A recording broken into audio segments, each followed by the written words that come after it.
In the news this week, gospel tracts are attacked as extremist literature. Gender-confused children are advised to have experimental fertility surgery, and a school chaplain survives a bid to oust him for backing biblical marriage. Hello. Christian flyers that speak of Jesus' humility in dying on the cross have been denounced as extreme by an Essex councillor. What comes after pride contrasts those who are self-reliant and reject God with Jesus' sacrifice on the cross. But David Burton-Sampson, a Basildon councillor, said the content was appalling and excludes people. He told BBC Radio Essex that he had complained to the police about them. But the Christian Institute's Deputy Director, Kieran Kelly, challenged the reaction. I think it's very sad that this is being used to attack Christianity. I think it's very sad that what is essentially a Bible tract is being called extremist literature. The Bible talks a lot about pride. It talks about it in the sense of self-reliance. It talks about it in the sense of ignoring God. And what the text says on the back is, in contrast to that self-reliance, in contrast to that ignoring of God, setting aside of God, it urges us to be humble. And the text, again, gives us an example of that, the perfect humility of Jesus Christ, his sacrificial death on the cross. That's what this leaflet does. Children who say they are confused about their gender have been told they should consider freezing their reproductive tissue.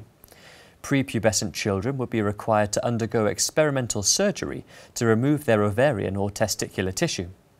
Guidance from the Human Fertilisation and Embryology Authority explains that otherwise, if they go through with hormone therapy or surgery, they risk infertility. Chris McGovern, chairman of the Campaign for Real Education, said that potentially life-changing decisions like these are beyond the capabilities of primary school children. Adults are foisting their neuroses on children. It is unfair and could have potentially devastating consequences. The elderly are also having transgender ideology impressed upon them, with Age UK now promoting gender reassignment surgery. Recent guidance from the charity encourages pensioners to consider where they fall on the trans spectrum and how to go about changing sex. It cited retirement or the death of a partner as an opportunity to undergo transition. Doctors should be allowed to end the lives of patients with severe dementia or other degenerative diseases, according to the British Medical Association.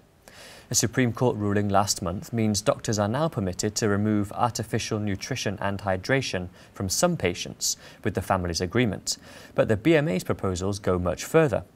Patients with advanced dementia, Parkinson's or Huntington's disease, or stroke patients with rapidly progressing brain injury would all be at risk. Care Not Killing's Dr. Peter Saunders said the plan was a recipe for euthanasia by stealth. There are conceivably tens of thousands of patients in England and Wales who are vulnerable to the use and abuse of this guidance. And finally, a church minister who believes the Bible's teaching on marriage has survived an attempt to remove him as a school chaplain. Rev Mike Goss has previously said same-sex relationships are not what God has planned for us as human beings. Students at Carnoustie High School near Dundee created a petition in April calling for his removal by the start of the new academic year. But Angus Council told local media there were no planned changes with regards to the use of chaplains.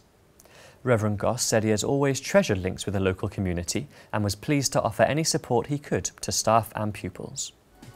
Well, that's all for this week. For regular updates and information on all of our stories, plus much more, visit our website at christian.org.uk. Until next time, goodbye.